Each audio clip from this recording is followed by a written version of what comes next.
Dalawang lalaki ang naaresto ng mga otoridad sa Barangay Agasian, Ilagan City, Isabela dahil sa paglabag sa Article 151 ng Revised Penal Code o Resistance and Disobedience to Agent of Person in Authority, Republic Act 10591 o ang Comprehensive Firearms and Ammunition Regulation Act at Republic Act 9516 o Legal Possession of Explosives. Kinilala ang suspek sa mga alias na Mike Aaron, 50 anyos, may asawa, magsasaka at pasahero ng tricycle, at Francis Jade, 53 anyos, may asawa, driver ng tricycle at kapwa sila residente ng Ilagan City, Isabela. Ayon sa paunang investigasyon ng Ilagan Component City Police Station, nagsagawa ng mobile patrol ang mga kapulisan sa kahabaan ng Barangay Fugu patungong Barangay San Antonio nang mapansin nila ang isang puting tricycle na walang ilaw at bumabaybay sa gitna ng kalsada. Tinangka ng mga pulis na abutan ang tricycle upang paalalahanan ang driver na buksan ng ilaw.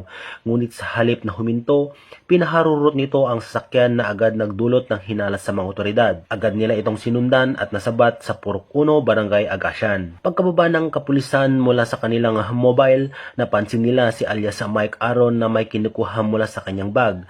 Agad siyang pinigilan ng mga pulis at natuklasan ang isang baril sa loob ng naturang bag. Narecover rin ang isang magazine na naglalaman ng 5 bala. Sa isinagawang karagdagang pagsusuri, natagpuan sa loob ng toolbox ng tricycle ang isang hand grenade. Dinala sa ICCPS ang mga suspek kasama ang narecover na ebidensya para sa mas malalim na investigasyon at kaukulang disposisyon. Samantala, nagpahayag ng papuri si Police Brigadier General Roy B. Parena, Acting Regional Director ng Police Regional Office 2, sa mga tauhan ng ICCPS sa kanilang matagumpay na epektibong pagpapatrolya. Ang epektibong pagpapatrolya ay malinaw na patunay na ang ating matatag na paninindigan laban sa kriminalidad at sa patuloy na pagtataguyod ng kapayapaan sa ating mga komunidad. Sa pagkakakumpiska ng mapanganib na armas na ito, higit tayong mapapalapit sa ating layunin na mapanatili ang kaayusan at seguridad ng publiko. Tugon ni Police Brigadier General Parena.